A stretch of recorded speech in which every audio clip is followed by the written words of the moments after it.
Regional tourist ferries off the coast, though, reported disruptions in service transporting passengers to and from due to increased traffic from commercial barges through the Strait of. Nautical traffic control in the area have received notices from freighters of nocturnal illuminations along the banks of and have been adjusting course to avoid potential hazards. Satellite luminance measurements failed to corroborate reports, and agents were dispatched to investigate the location for potential incursion. Field agents and made landfall at UTC on to begin their investigation. Local fauna proved to be a significant impediment and as a natural barrier to ingress to the inner factory. As reported by Agent had been assigned to scout a pathway through the forest, but was found hours later rolling on the ground, covered in with handfuls of feed purchased from local dispensers. Agent has been issued a field censure per observer's direction.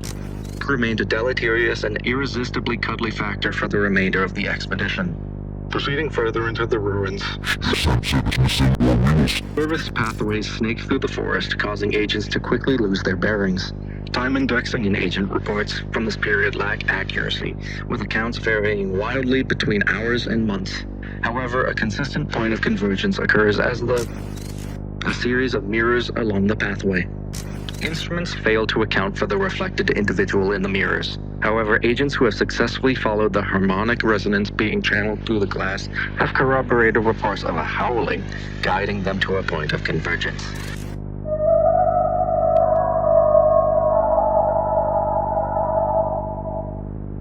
Agents successfully guided by the sound reflected in their instruments found their way to a cape and an abandoned.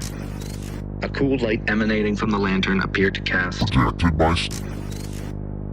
Field reports from the two agents on site diverged from this point into a series of petty arguments as the investigation team attempted to assemble observation instruments. Agent accused agent of ruining their vacation.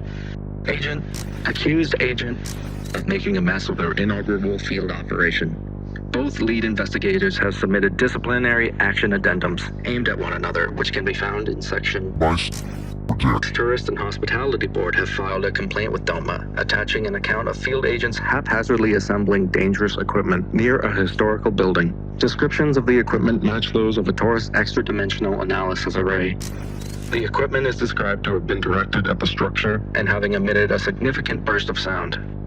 The timestamp associated with this incident coincides with a marked spike in tourist activity in scanning sector.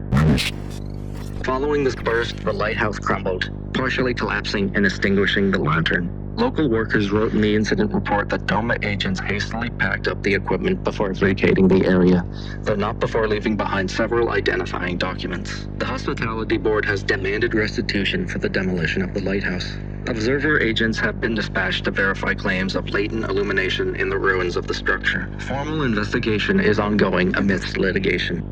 Agents have been reassigned to CS Division.